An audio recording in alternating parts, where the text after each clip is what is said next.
শখের দাম লাখ টাকা, কথাটা কে কে মন থেকে মানো অবশ্যই কিন্তু কমেন্ট করে জানিও।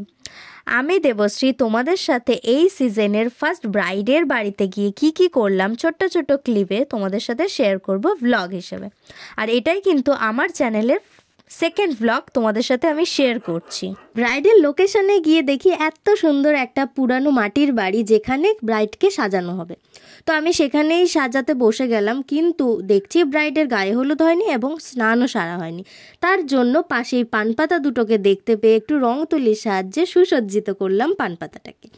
তারপর নিজের এই কষ্টের ফল, হ্যাঁ এইগুলো অনেক কষ্ট করে কেনা, আরও অনেক কিছু কেনার বাকি আছে।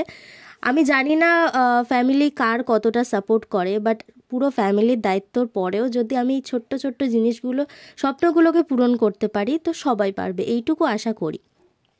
তো আজ না হয় কাল হবে অবশ্যই, কেউ অভিশাপ দিক বা কেউ আশীর্বাদ, জানি না কতদূর কি করতে পারবো, তবে চেষ্টা করছি। আর ব্রাইড কিন্তু আমাদের এখানে উপস্থিত, তো ব্রাইডকে কিন্তু বেশ সুন্দর লাগছিল। আমার কাছে একটা ভালো ফোন না থাকার কারণে তোমাদের কিন্তু আমি পুরো সুন্দর একটা ভিডিও ক্লিপ শেয়ার করতে পারলাম না, তো যতটুকুনি দেখাতে পারলাম। তোমাদের যদি সাপোর্ট থাকে অবশ্যই একটা সুন্দর ফোন কিনে তোমাদেরকে আমি প্রত্যেকটা ভিডিও শেয়ার করব। তো থ্যাংক ইউ সো মাচ আমার এই ফুল ভিডিওটা দেখার জন্য। আর আমার এই ব্লগগুলো তোমাদের কেমন লাগলো অবশ্যই কিন্তু কমেন্ট করে জানিও।